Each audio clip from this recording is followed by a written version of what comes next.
Okay, looks like we're live, and we'll let people come on in. We'll check out. This is an early recording by John Fisher, so check it out.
Come on in, find a seat.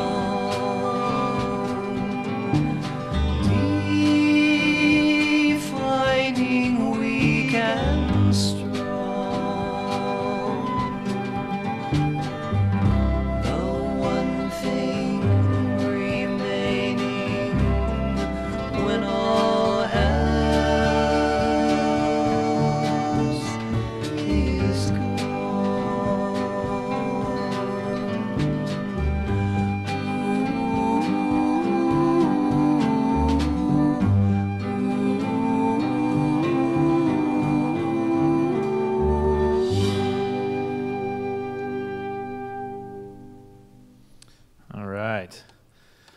Well, welcome.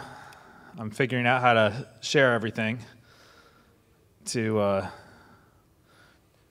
YouTube and Facebook, but I think we're good for both our Facebook page and YouTube right now. But let's get started. All right, so tonight we focus on 1965 to 1972. It says the 60s, and we spent one session on the 60s, but we're going to kind of really focus on the emergence of Christian rock here. 65 to 72 are pretty much the balance of what we're doing, and we'll start getting into all the 70s and filling it all out in the future. But this is focusing on that early stuff. So, you all have handouts. There's some over there. A couple biographies and just a song list and so on. Let's begin. First thing, what you heard when you came in was John Fisher, and hard feeling to explain. Probably one of the first non-obscure Christian rock recording, and he got a call from a Catholic recording company and saying, hey, we want some, heard you're writing this music, why don't you put out an album, whatever. And this actually beats Larry Norman's Upon This Rock by a few months in terms of time, of legitimate quality releases in Christian music. But before John Fisher, there was some not as good quality Christian music happening. Isabel Baker, young girl, 1965, and we've got a really cool song here.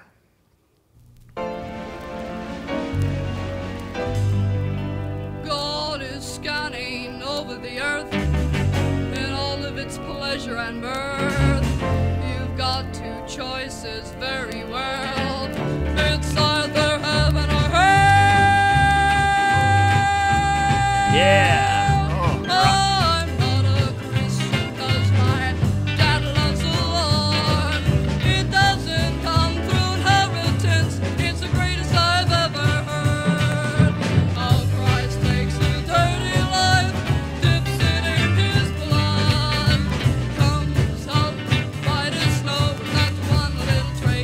Thank you, Isabel.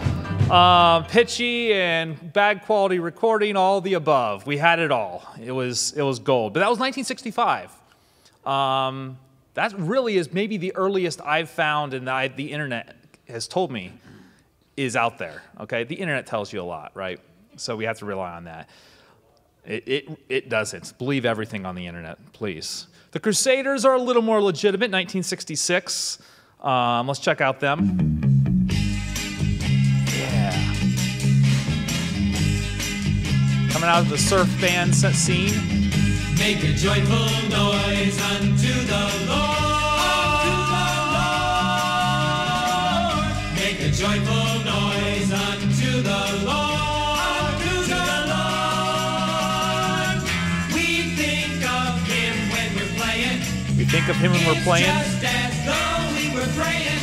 As though we were praying. We speak to him in our drumming. There you go. And when our guitars are strumming, we make a joyful So there it is, some good noise stuff. unto the How about Praise We the Lord?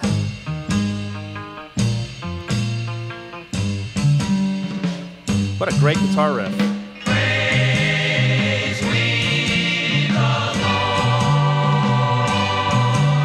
I'm thinking of incorporating this on Sundays. Yeah.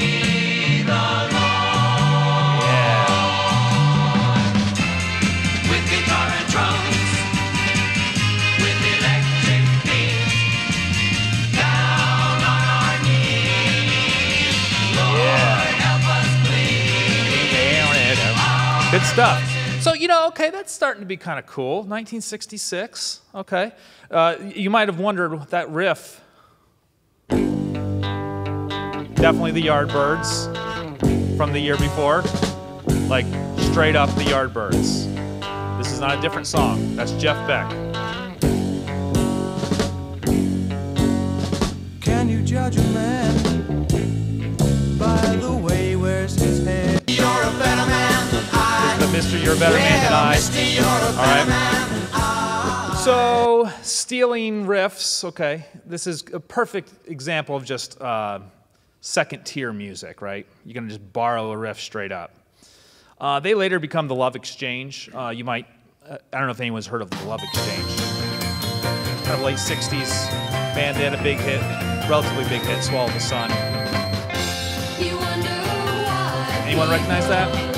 You sit and cry, people you don't know. So they become the Love Exchange eventually. When you're laughing. And kind of another interesting thing there that some of our artists, I'm going to change this. This is super annoying that it does that.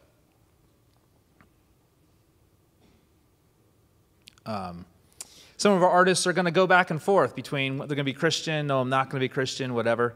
So we're not really quite all there yet. How about Mind Garage? What a name.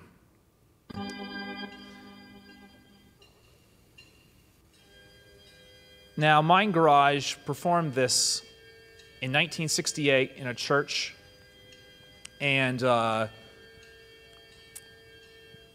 Sunday Christian, you make this is meant to be in church music, not just Christian music, but in church. It's the first precious time. Life's exploding rock, praise, and worship, all if you will. around you, but still you're blind. Sounds churchy with the You're organ. just a Sunday Christian. A Sunday Speaking of those Christian hypocrites all in your the pews. lifetime. We're gonna rock you out here. So Mind Garage is around, becoming a thing. All right. So this is some of the obscure stuff, and then finally Agape. They're formed in '68, and they're doing some other stuff, but they're also doing the harder rock stuff is a little earlier.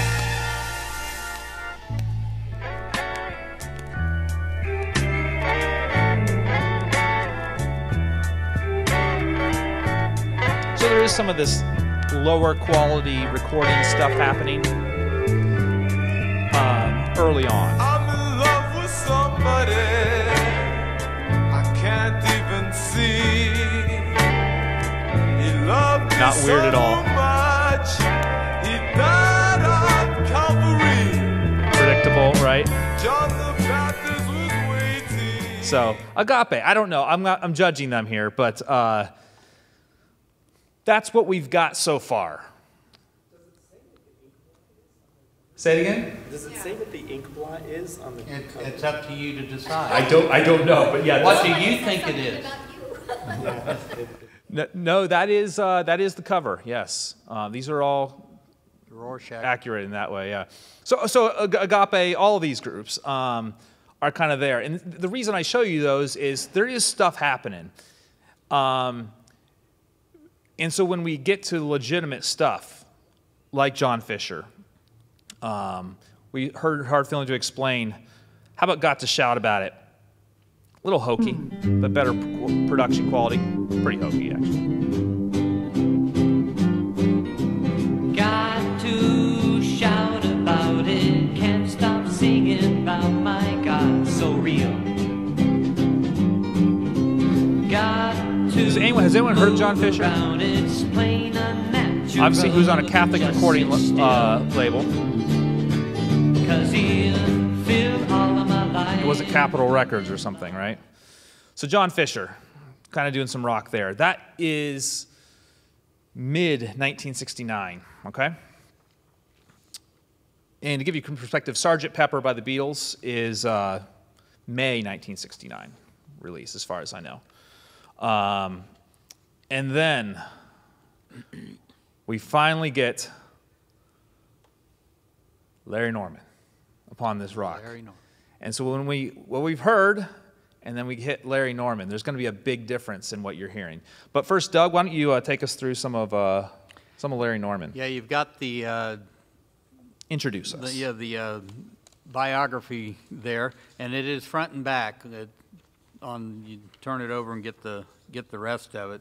But you see there that that he was born into a Christian family of sorts. They went to a Southern Baptist church, and then they went to a black American Pentecostal church when they moved to San Francisco. And this is where he first became a Christian. I think it was interesting there in 1959, Norman performed on the syndicated television show, The Original Amateur Hour. And it's kind of interesting. And later on in the 70s, we'll find out that Keith Green did something very similar. He was on a TV show, and we'll talk about that when we get there. But he was on there. He won an academic scholarship in English to San Jose State College, and after one semester, flunked out and lost his scholarship. That's rock music for you. But but he got into music, and you can see some of that, and the people that he performed with was a lot. Jimi Hendrix, Dave Clark 5, Paul Revere and the Raiders, The Doors, Janis Joplin, The Who. He was with all of these people during that time. But something that was interesting is that the people that he performed with was a group called People. And originally his band opened up for them, but then he began to write their music for this group People. And you'll see the little paragraph there that's kind of in italics and parenthetical. I thought this was interesting, that all the members of People, except for Larry Norman and his friend that came over from the original band, became members of Scientology. And they refused to do it. They said, you have to be a part of Scientology. You have to become part of Scientology if you're going to remain with this group. And they said, no, we're not going to do that. So they kicked him out. And I thought that was interesting. It caught my eye because of the new Scientology Center here in Columbus, Ohio, that they've been seeing advertisements on the TV for, that the Scientology has come to Columbus, Ohio in a big way right now. And So if you join them, you're going to get kicked out of our band. All right. So that no. So that was a good thing. Yeah, that was a good thing. So he goes yeah, and does his own thing. Yeah, and so he was committed enough in his own belief to know that that was going the wrong direction, and that he wasn't going to do that. It said down at the bottom of the first page, soon after Norman left People, he had a powerful spiritual encounter that threw him into a frenzy of indecision about his life, and for the first time in his life, he received what he understood to be the Holy Spirit. And so things began to take off. Interesting, in 1968, when he signed with Capitol Records and put out this album, Up on This Rock. Isn't that a great album cover? Yeah. Just gorgeous. It is. Yeah. TV evangelists at the time began preaching against it. And so Christians weren't buying it because all the mainline, big name evangelists were preaching against it.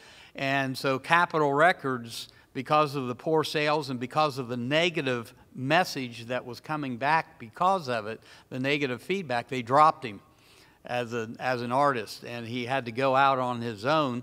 And eventually he re-recorded some of the songs that were on This Rock and later albums. Right. And they really took off because he was out pushing himself, and he was out with this was in the late '60s, and so you've still got the hippie music movements and the Jesus people and things like that, and so he migrated into those crowds and eventually gained quite a lot. And there was a big crowd around this giant Jesus movement. How many people have heard of the phrase the Jesus movement? Okay, just a lot of it had to do with like hippies coming to Jesus and so on, and kind of a new wave of spiritual seekers expressing their faith in new ways and in new styles of doing church and so on. It was just the last thing, the last on the back of the second page, the last paragraph there, it said, in 2008, Christian rock historian John J. Thompson wrote, "It is certainly no overstatement to say that Larry Norman is to Christian music what John Lennon is to rock and roll, or Bob Dylan to folk music." We'll see as we get going through. You listen to this album and you listen to other stuff later on.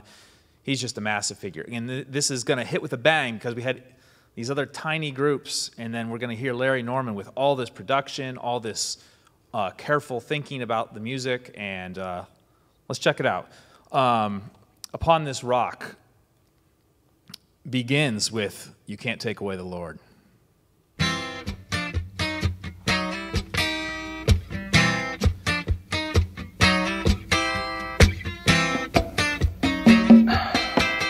Take away my kids, take away my wife, take away my job, you can take away my life. You can take away my house, take away my Ford, but you can't take away the Lord.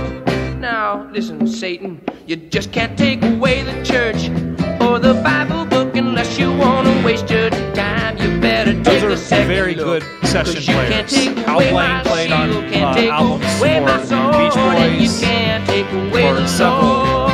artists. Well, he made me, all those guys and he are saved me. top shelf. And I follow. So You Can't Take Away the Lord, opening track. Good track. I don't believe in miracles. I know what's real. Second track comes I on. don't pretend. I don't believe in miracles or stories with a happy end. Life is no one's friend. But when we met, I felt so free, and suddenly I felt a change come over me. Do you suppose a miracle is happening to me? So I Don't Believe in Miracles, kind of another interesting track there. This one's a little more, has a little more of this extra orchestra walking backwards down the stairs. Nope. There we go. Kind of reminds me a little bit of that Beatles use of the orchestra.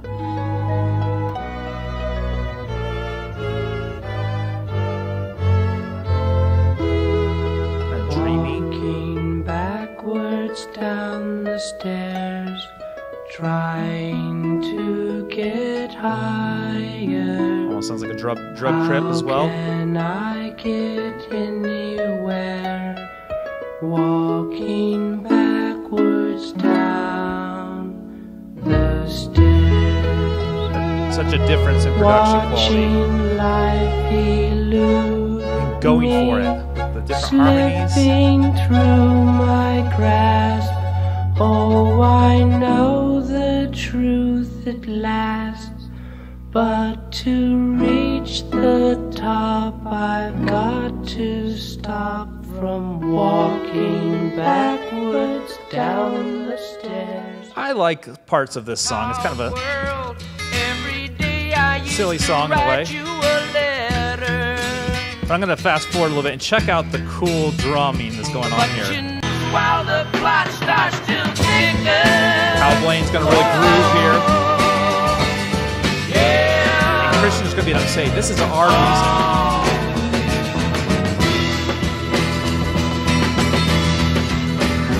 Would I have hung up the phone had I known the whole room would It's a little punchy, cool sound.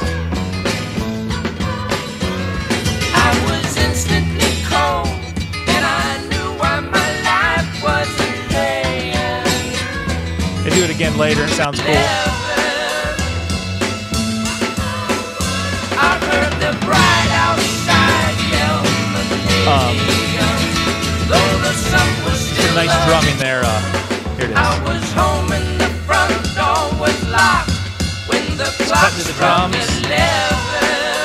I just think that's Christian music hasn't given you anything cool like that. You know, we've been, you know, so I think it's cool to have that. Side 2 begins with a song we might dare to play sometime. Covered several times. Do it.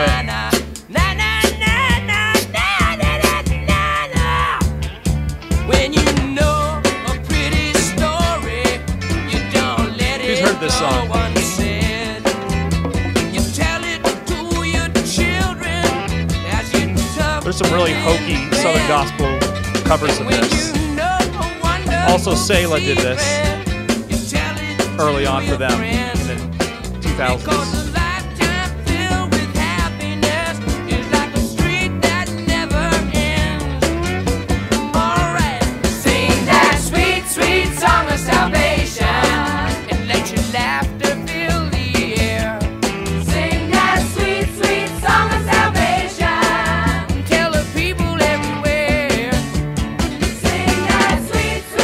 This is the most catchy song of the whole album.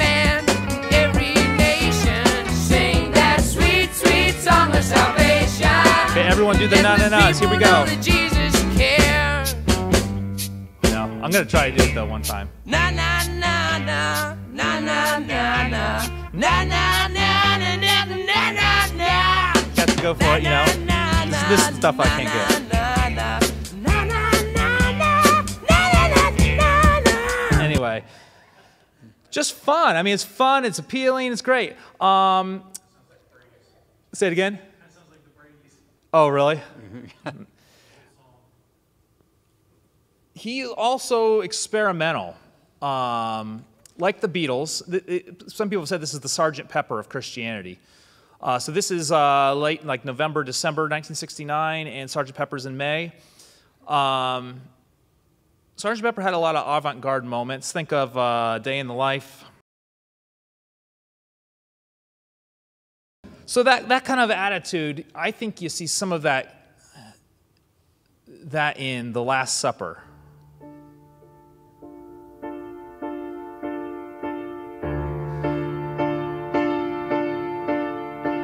was a pig on the table with a fig in his mouth, and a snake crawled around the plate. And when the wine turned to water and the bread turned to dust, I knew I'd arrived too late. It was the last supper, a 7-course meal for the soul. It was the last A lot of imagery here. supper, It's a little odd. and I was the last to know. So it's going to build a little bit, and then here's the second chorus. I knew I arrived too late. It's over.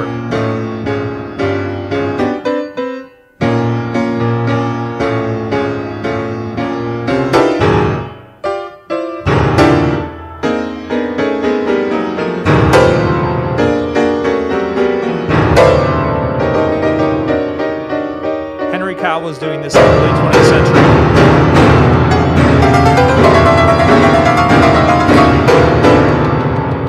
See, he's going all out. This is I feel much better about my playing now. not adult contemporary.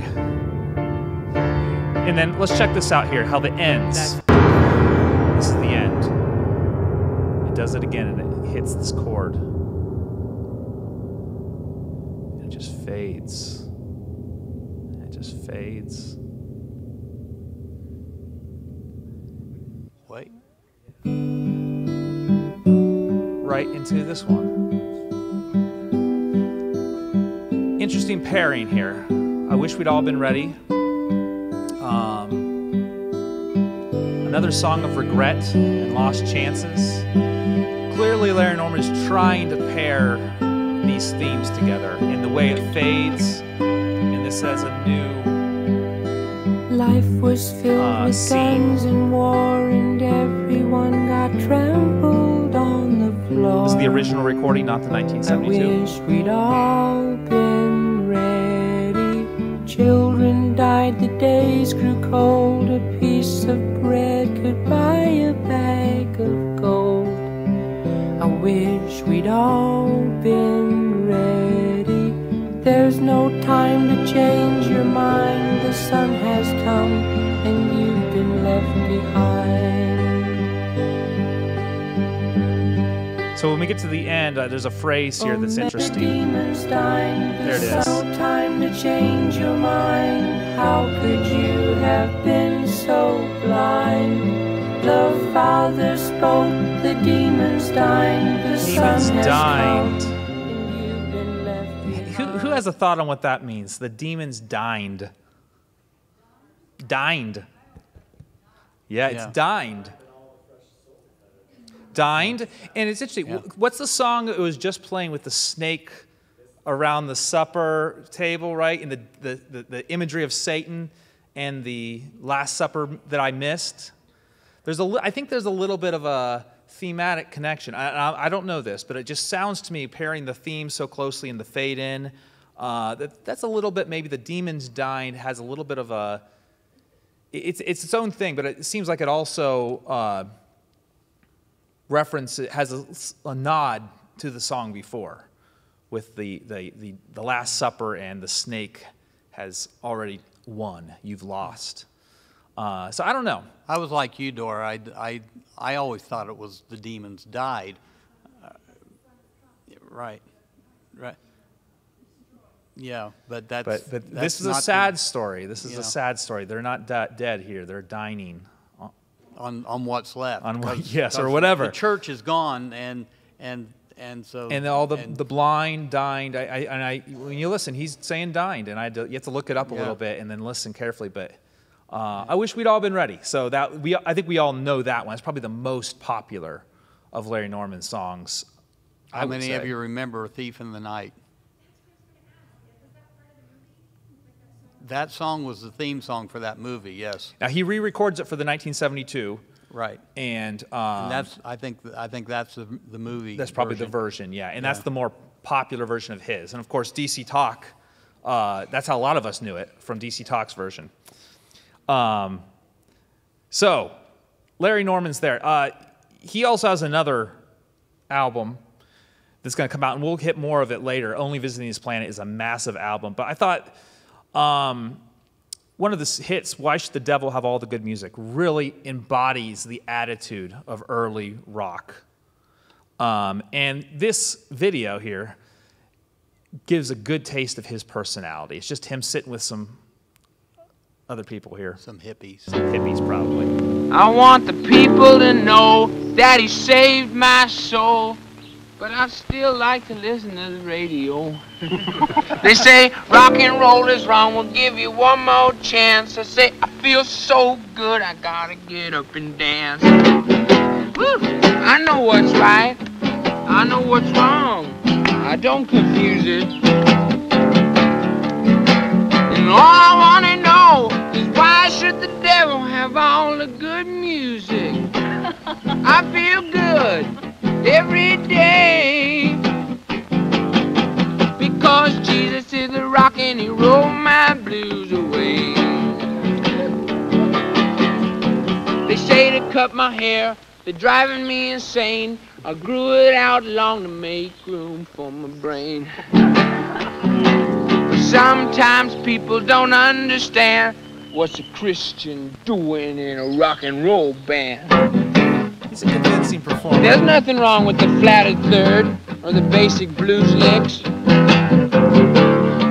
All I wanna know is why should the devil have all the good music? I feel good, I've been filled, I feel okay, because Jesus is the rock and he rolled my blues away. Yes, he did.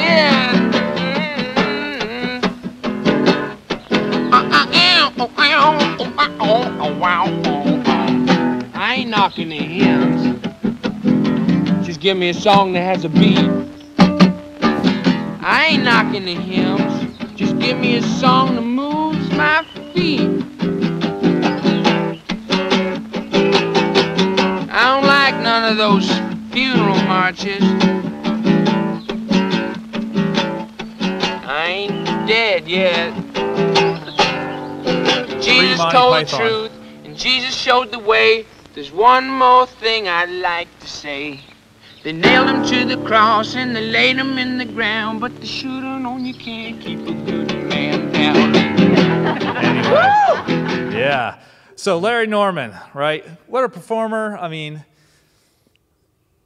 definitely this is a big splash. You can see where the impact of him. He's the Bob Dylan, he's the John Lennon. You can just see it with this. But definitely Christian rock, not Christian music. He's really cutting hard here in forming this identity.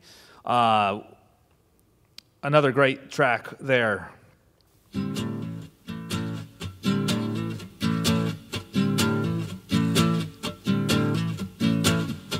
Sipping whiskey from a paper cup, you drown your sorrows till you can't stand up. Take a look at what you've done to yourself. Why don't you put the bottle back on the shelf? Yellow-fingered from your cigarettes, your hands are shaking while your body sweats. Why don't you look into Jesus? He got the answer. Really nice punchy song. He's going to sing about gonorrhea. No, really, here it is. Gonorrhea on Valentine's Day. Some people are just totally offended already in church. You can see it. Rock and roll will set you free, honey. You'll be dead before you're 33. Shooting junk till you're half insane. A broken needle in your purple vein. Why don't you look into Jesus? He got the answer. Oh, this is good though. Work all night, sleep all day. You take your money, throw it all away. You say you're gonna be a superstar, but you never hung around enough to find out who you really are. Oh, good stuff. That's good stuff, right? That's just good rock and roll. That's good. That's good. Now that is considered one of the greatest Christian music albums of all time, and we're gonna hit more of that later, but. That's an introduction to Larry Norman. Thoughts on Larry Norman? We should. Oh, yeah. We should. We should. No, I don't know. There's a lot. Honestly, playing Especially these, the second verse. Yeah, I think we focus on that. Let's sing this together, everyone. No. This is not church music. Yeah. Go ahead, Dora. I can't do it. It was true evangelical music. Yeah, absolutely. Because Yeah. the hippie that would never come into Right. Rock of Ages would hear that and say, "That's me. That's me. I'm Yeah. shooting up. Why Absolutely, don't I?" yeah. So Yep. he really had perhaps more evangelism. He wasn't tickling the Christian's ears. Right. Right. He was hitting the heart Yeah. Yeah, you gotta of the respect that. non-Christian. And Heck yeah. much more He wasn't respect afraid knowing of- his blow back. desire Either to side. really be what we're honest. supposed This to is do. honest. Yeah, I mean Very that interesting. that one line at the end of the second verse where he says, "Broken needle in a purple vein," you know. Yep. Yeah. Seriously. Yeah, definitely. Like you've tried the whiskey, you've tried Yep, the sex, you've yep. tried the drugs. Why don't you give Jesus a try? Yeah. And this is not what you're going to hear from Southern Gospel. It'll be painted differently. You know, they might say, you know, you need to come back to the fold and stuff, but it's not. There's no gonorrhea references in Southern Gospel. I've checked. Yeah. You know, and so it does. You need that new voice, and I think he is that voice. And it needs to be a good and authentic voice. It needs to appear that way. You know. Let's quickly take a spin through some of the other new ones. How about Mylon Lefebvre? You might have remembered the old gospel shit from the Lefebvres. I'm gonna take a trip He has his own idea. in that good old gospel ship. I am going far beyond the sky. I'm gonna shout and sing until all heaven rings. When I bid this old world goodbye. I have good news. So Mylon, Doug, tell us a little bit more about Mylon. Give us a 1 or 2 minute Yeah, overview. Mylon, you know, I've got that there. And, of course, you know, the Lefebvre family was a gospel singing family from way back, all right? And so he was born into that. But at least to me, the most interesting story about Mylon Lefebvre is that he wrote when he was 17 years old in the Army. He was in the Army, and he wrote this song called Without Him.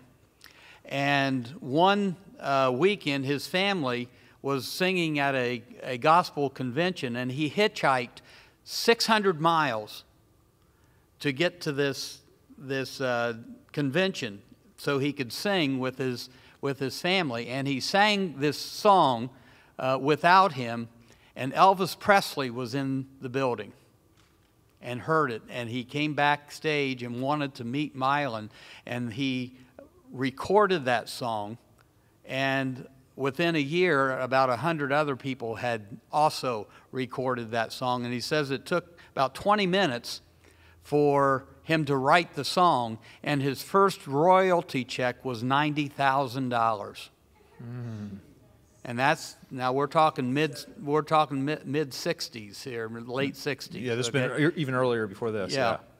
All right. So that, I mean, when Elvis does one of your songs, you know, you're at the top, and that really gave him a big push, and he felt that he had a voice there. I think that really influenced him and encouraged his voice, and he went on and he kind of got off the path, you know, and he got into the drugs, and he got into everything else. He worked for all the big artists. I mean, The Who, Elton John,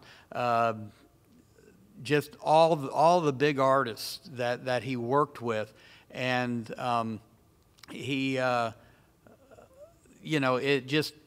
really shaped him musically working with these people. But when he finally came out of it, and I'm not sure if that was, I'm trying to remember if that was a second chapter of Acts concert that he went to that kind of. I did read that actually. Yeah, Yeah. I think that was him. It was. That he went to a second chapter of Acts concert, and and found the Lord again and recommitted his life. And that's when he came out of the secular music and started back in. And we know, most of us, knew him as Mylon Lefevre, Mylon and Broken Heart.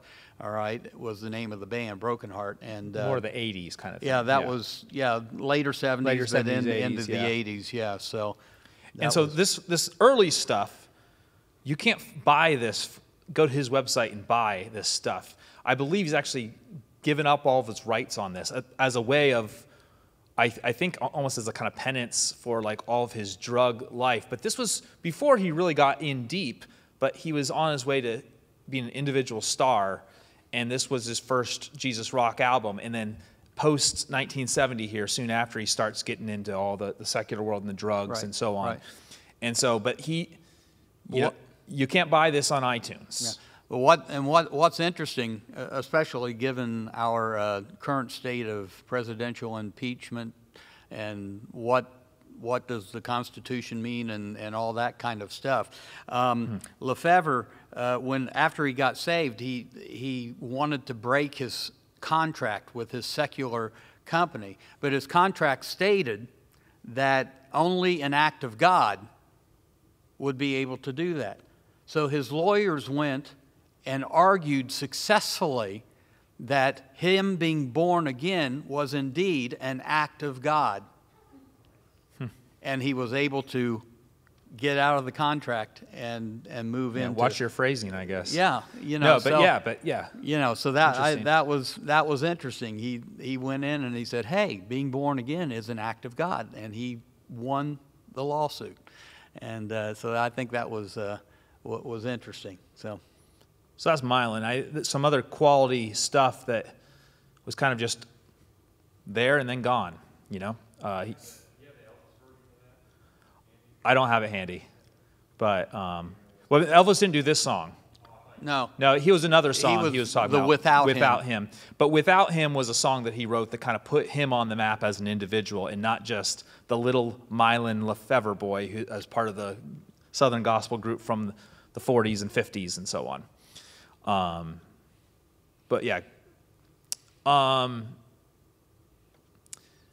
Glass harp. The glass harp. How many people have heard of the glass harp? Yeah? Okay, Phil Keaggy. How many people have heard of Phil Keaggy? There you go. This is Phil Keaggy's first real band. He was actually part of a small band, I think, called the Squires or something really tiny. And then the first real legit band, he's from Youngstown.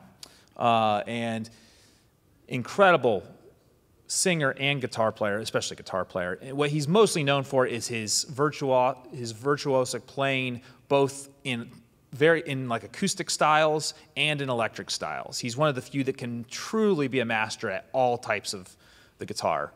And so the glass harp, let's check out a little bit of the glass harp here. A little video they got shot, probably in some church or something. I don't know where it was.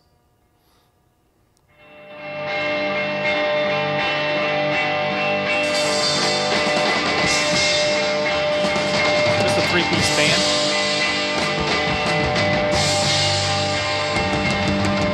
The overlay will go away.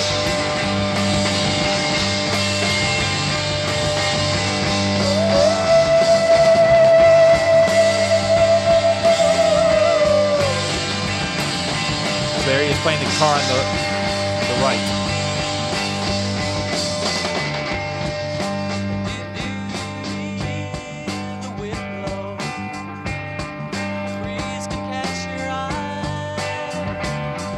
So their first album, Look in the Sky, is one of their big hits there.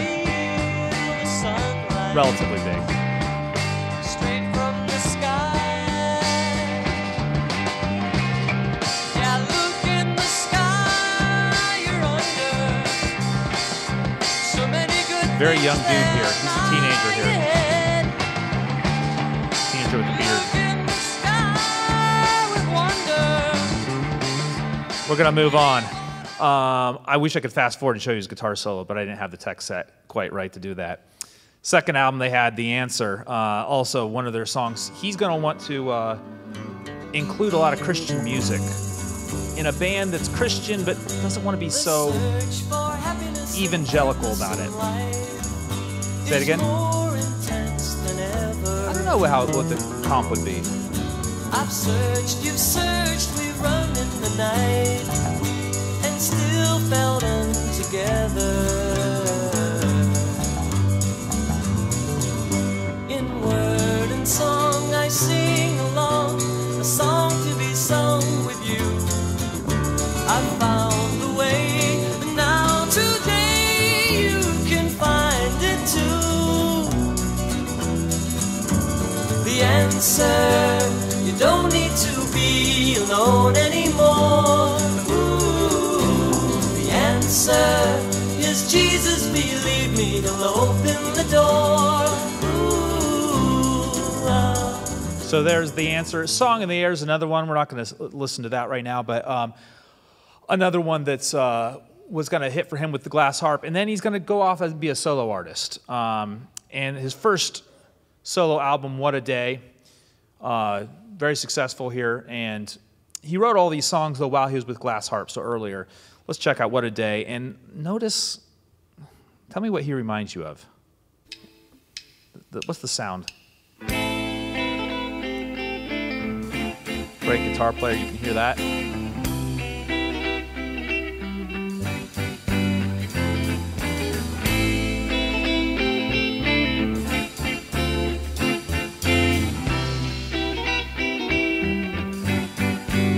he sings.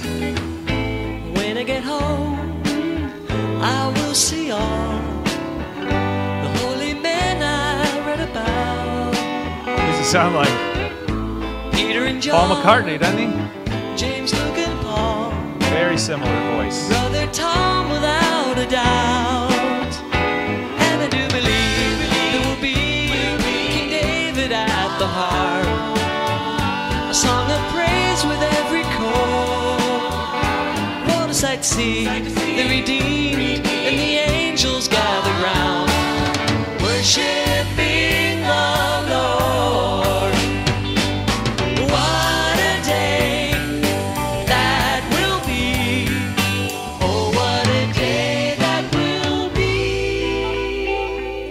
What a Day. Phil Keaggy's going to go on and make a lot of other albums, some other big ones in the 70s, and we'll hit more of that stuff later.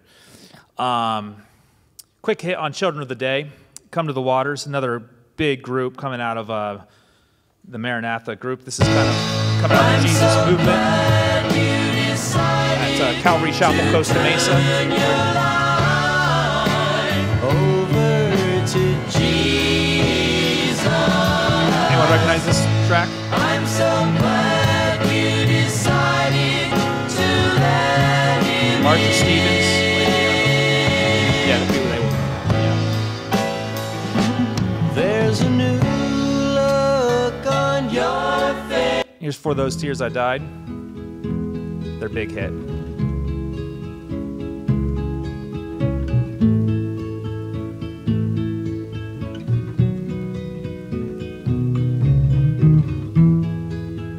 This kind of became almost a congregational. You said you'd come and share all my sorrows. You said you'd be there for all my tomorrows. I came so close to sending you away, but just like you promised, you came there to stay.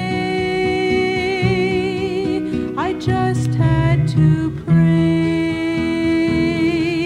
and Jesus said, come to the water, stand by my side. Beautiful harmonies. I know you are thirsty, you won't be denied. I felt every teardrop when in darkness you cried,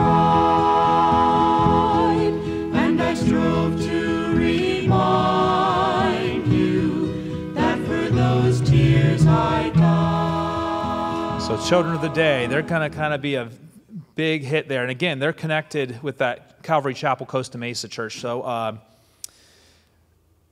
that's a big church that's going to bring in a lot of hippies off the street.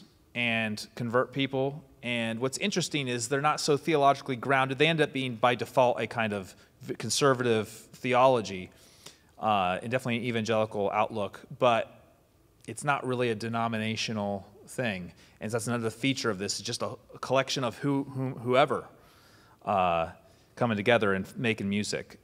Love Song. How many people have heard of the band Love Song? I'd never heard of them, but they're apparently, some people consider them the ultimate Christian music, early contemporary Christian music.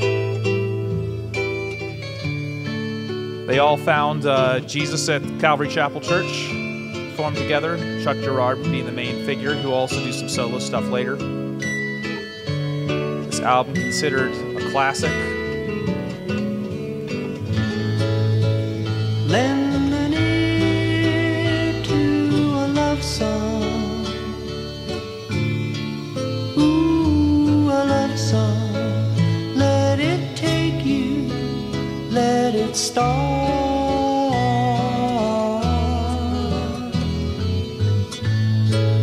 What can you hear in a love song? If you can feel it, then you'll feel. This is really their only album of note. So, one album wonder. A little touch of Two Hands.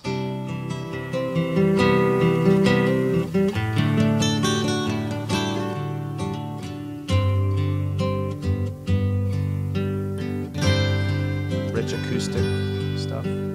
We're all gathered here because we all believe. And so on. They do some upbeat stuff.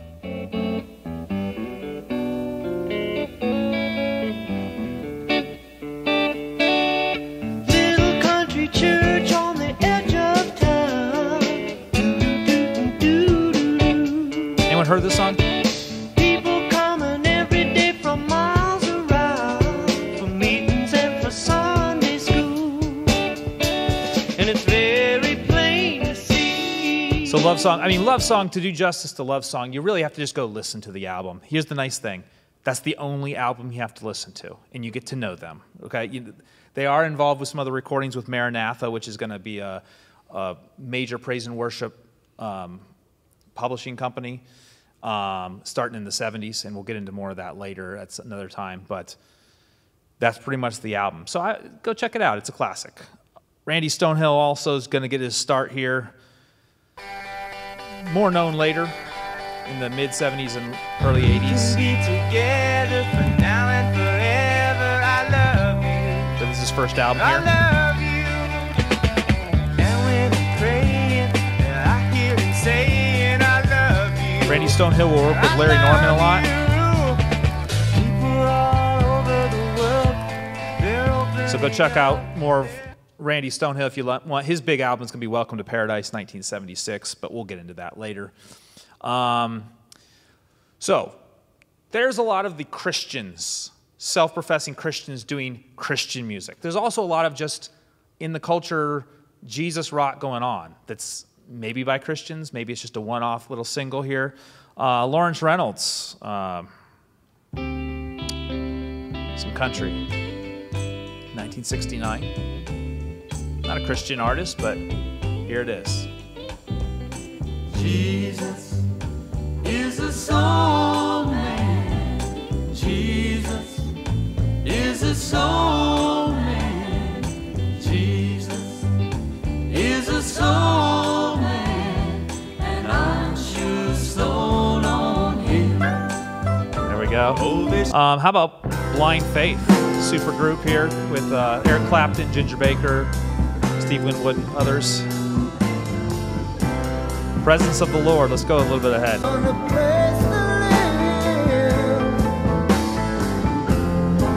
Just like I never could before.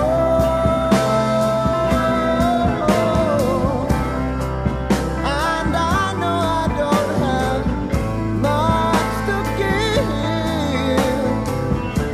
but soon as song became a song that kind of Phil Keaggy, as he was in his spiritual transformation in the late 70s, maybe the early 70s, late 60s, this is a song that he's mentioned was influential for him. Random, and it makes sense if he's a great guitar player. He probably would bother to listen to Eric Clapton. How about Pacific Gas and Electric? What a name. Who did change their name to PG&E after the Pacific Gas and Electric Company said, we don't want you to have our name. So. If you breathe the air, you'll die. This is their big hit here. Let's go ahead. Perhaps you wonder in the way we'll fly.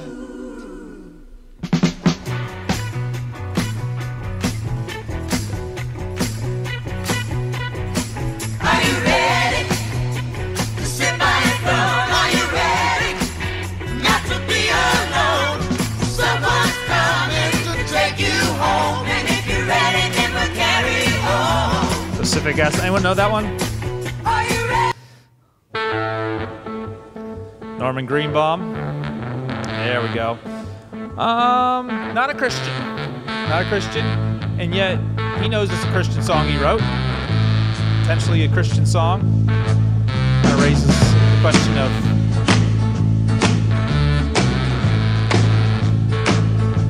does it matter that they're Christians that are writing Christian music? You know? Spirit in the Sky.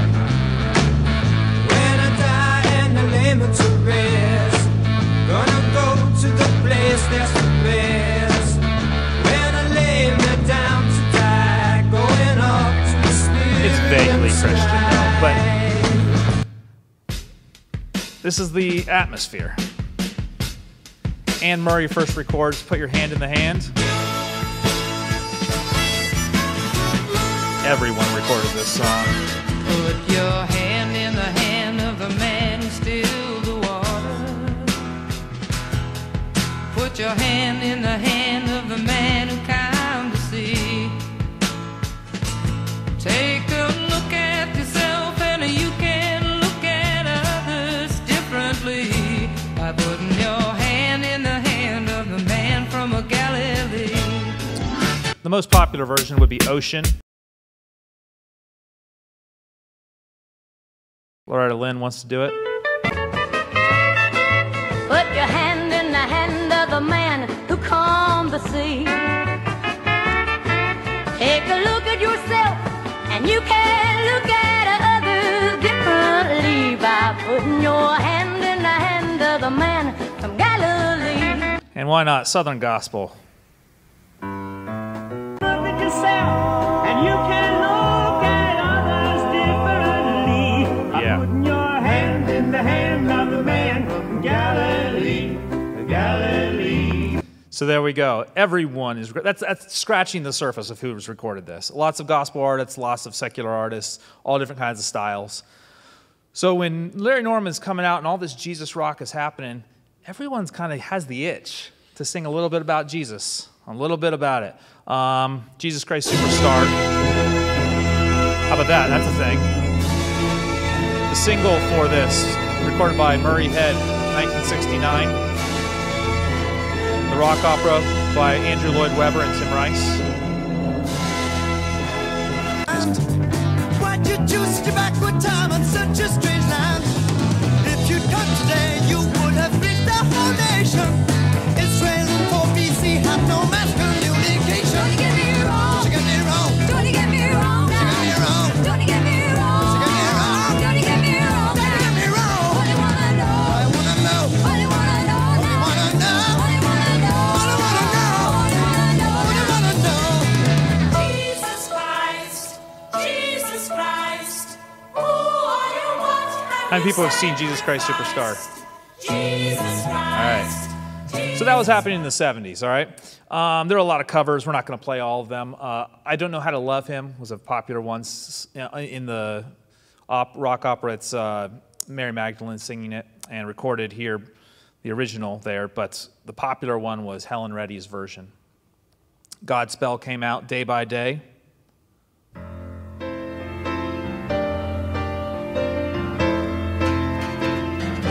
might recognize the lyrics if you're a DC Talk fan. Day by day, Their own version. day by day. Oh, dear Lord, three things I pray: to see thee more clearly, love thee more dearly, follow thee more nearly. How many people know the DC Talk version? That's all they know. That's all I know. There it is, Godspell, though. And then a little song.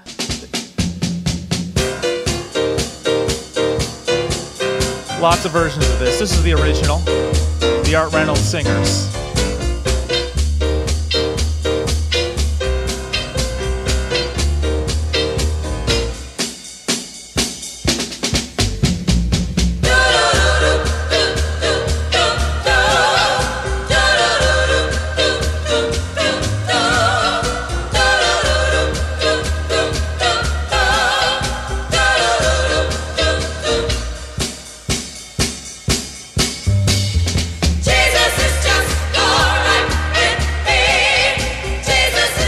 So those are not very popular, but that's the first one. That's what everyone listens to first.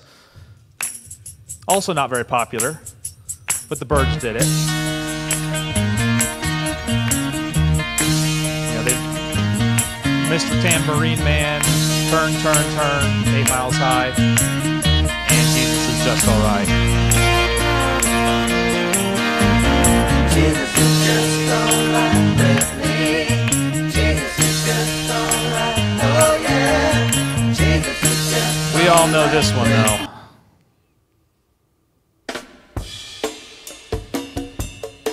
Quite honestly, I only knew the DC Talk version until about 10 years ago. And this is where DC Talk's going to get that little lick from the Doobie Brothers.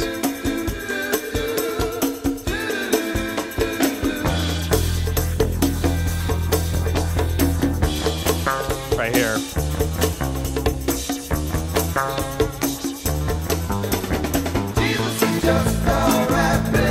That's the one everyone's heard, right? Okay. Yeah. Ambiguously religious, but deceptively Christian? George Harrison? Or not? My Sweet Lord? Is it Christian because it says Hallelujah and My Sweet Lord? But also includes what, Doug? Hare Krishna. Yeah. You can see these little blurred lines between how we receive the music. Sounds kind of Christian, like all the other ones are kind of Christian. Some kind of Krishna and stuff in it. And how about Cat Stevens? An old hymn. Harmony is broken, but gonna become real popular.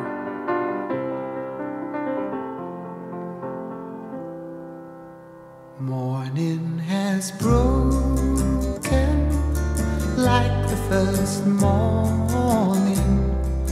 Blackbird has spoken like the first bird. Praise for the sea. So, there's a lot going on at this time frame that's Christian in the music world. And I want to hear your thoughts on when you're hearing now the secular and the truly through and through Christian artists, and then that blend of people become just all that's going on. Just some thoughts that have struck you as we've been here. Difference for me. A lot of it sounds the same. Okay. If you're not listening to the words, you just listen to the music. That's true. Has Jesus in it? Has Lord in it or something? Yeah. Other nuggets, things you've noticed.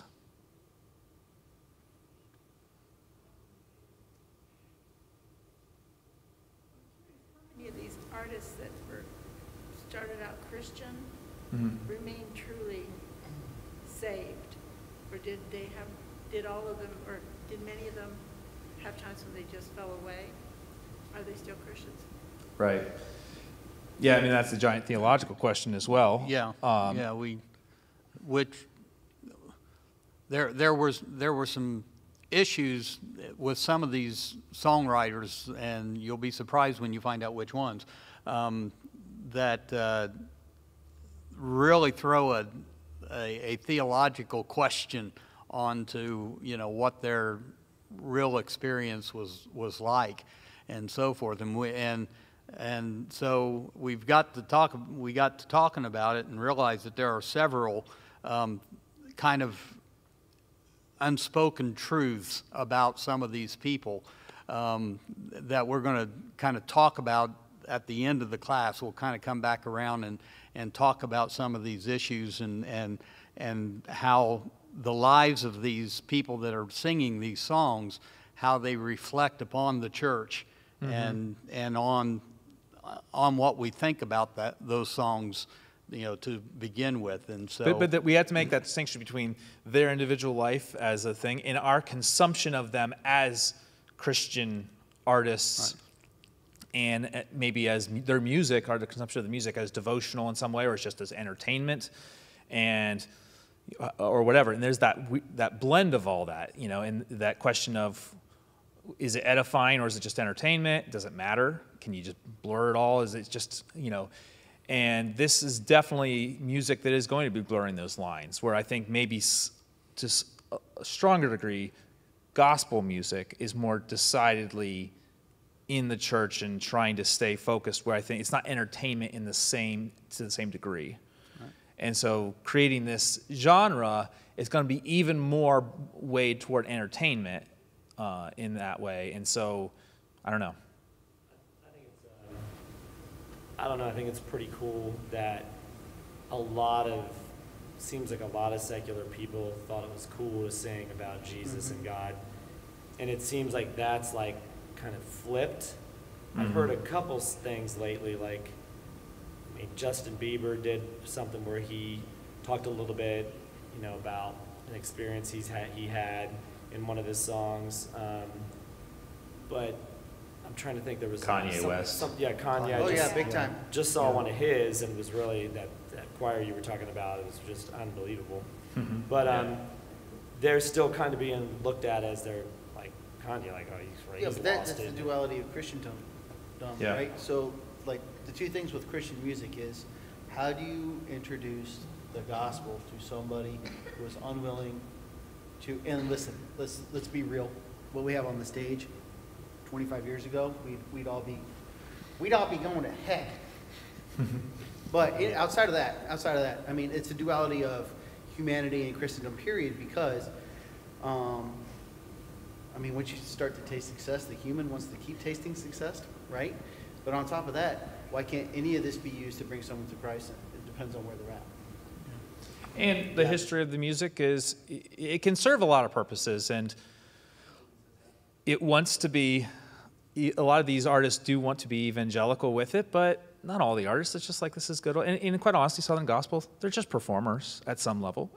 A certain percentage of it is, I'm a performer, and, you know, that's how I see it, and it's edifying for someone else, but it's art or it's entertainment for the performers at a high degree. Maybe not solely. And I think we evaluate those things. Are they just there to entertain us, or are they, you know, but other thoughts as we're, yeah. You know, one thing I'm thinking too, like late 60s, early 70s, wasn't this the same time people were coming back from Vietnam, and there was a lot of seeking and soul searching going on, and the drug culture was kind of big and out of control? There is. I don't know much about the Vietnam context and all that stuff. Can anyone answer that one for me? Vietnam's kind of a. I think it was that period. But this is a time of spiritual seeking. You can see the Beatles exploring with Eastern philosophy stuff, and quite honestly, if you look at a lot of the Jesus movement stuff and a lot of the desire to, with the rise of the Pentecostal stuff, is the experience Jesus in a kind of different way. That spiritual experience becomes a very big thing in this era. I think the Vietnam, that wouldn't end until like 75, you know, so so you're more into the mid 70s, you know, when all the troops are beginning to come back and so forth, so. Turnover going on right now with Vietnam. So every year, so they didn't actually deploy whole units, right? So like when I deployed, my whole unit would go, and we would be gone for X amount of time. So during Vietnam, let's just say the Army, one of the biggest divisions in the Army is the Big Red One. So the Big Red One was there in Vietnam. That's where basically their whole headquarters was, and they do a yearly turnover. So I can't speak for any of those guys. I can speak for myself and what I saw with my friends when we came back, which was nowhere close to national stuff going on. I mean, it's getting close now, but like we didn't have to go through anything. And one of the biggest things when you come home, especially when your only job is to take other humans' life for a long time, a lot of the stuff, a lot of the drug culture, a lot of the other things is trying to find the answer why and what does it mean. So a lot of this will go hand in hand with those types of experiences. That does make sense. Well, and you can hear it in that Larry Norman song. Right. You tried the whiskey, you tried the sex, you tried the drugs. Right. What's left? You looked everywhere else. You can hear that seeking in there. Yeah. We're not going to spend any time on the church music. I gave you a little bit of a list there of some early 70s worship, but we're going to have a lot of time in the 70s and start to look. But some of the earliest songs there, we'll probably sing another time. There's also some development there. Going forward, we're going to continue to look at the 70s and just open up the whole decade. We've kind of saw what it's like to bring about the new music, and we're going to keep going and diving into Randy Stonehill, more Larry Norman, more Phil Keaggy. We'll get some Keith Green in there, Resurrection Band, a whole bunch of stuff's coming. And of course, all the sacred music, we haven't even touched on the church music. In the birth of Maranatha music out of Costa Mesa, California, the Calvary Chapel Church. So lots of stuff to get to. So closing thoughts before we go.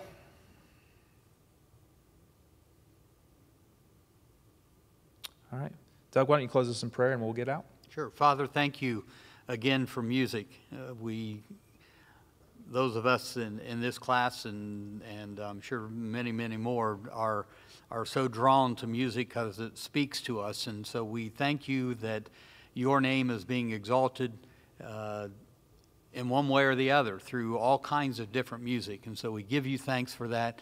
And we ask that you would go with us as we go back to our homes and back to our jobs tomorrow. And may we shine the light of Jesus as brightly. In Jesus' name, amen. All right. See you guys.